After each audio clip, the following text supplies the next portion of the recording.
द्रौपदी बोली, सुनो दुशासन, अगर तुम्हें मरवाना है ना तो किसी कसाई से मरवा दो, लेकिन उस भरी सभा में लेकर के न जाओ हमें। जैसे ही कहा मेरे भैया, तो आज कहने लगा दुशासन, आज तो तुम्हें बड़ा लाज आ रही है, बड़ा शर्म आ रही है, लेकिन उस दिन तुम्हारी ये लाज और शर्म कहाँ चली गई थी? चलना तो पड़ेगा। कलाई पकड़ी दुशासन ने और जैसे ही लेकर के चला, रोने लगी द्रौपदी, आवाज लगाई है, अगर इन महलों में कोई हो तो हमें बचाओ, ये दुष्ट दुशासन हमें लेकर के जा रहा है। और द्रौपदी की रोई गई, अर्जुन की नारी तुम छोड़ो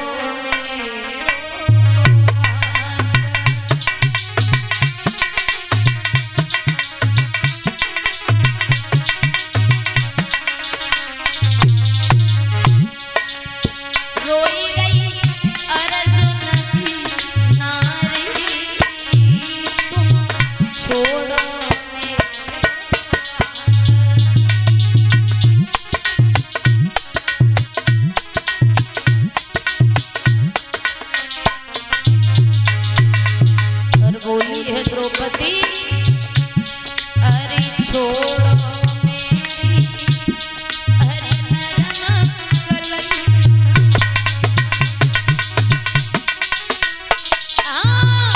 मेरे आंगन की टूटी गई चुड़िया,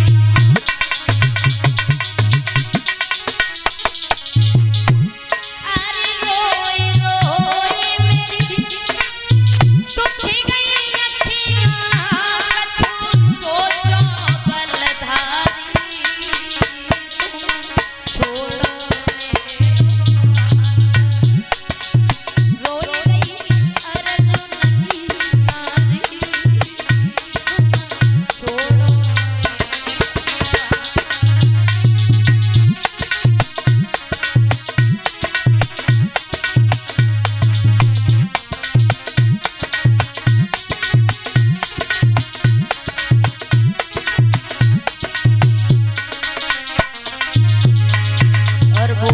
द्रौपदी, अरे कहाँ गई गांधारी मैया,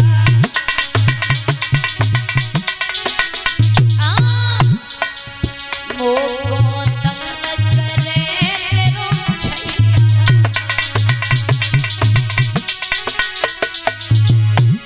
अरे आई बचाए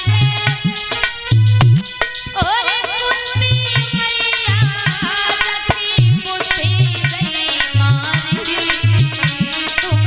छोड़ो रोई गई अर्जुन की नारी, छोड़ो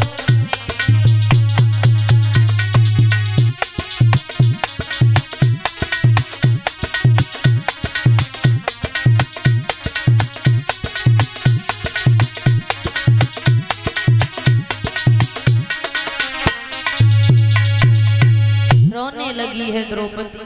मेरे भैया दुशासन द्रौपदी को लेकर के चला, जा करके जब सभा में पहुंचा, इधर जैसे ही आता हुआ देखा दुर्योधन ने कहने लगा द्रौपदी,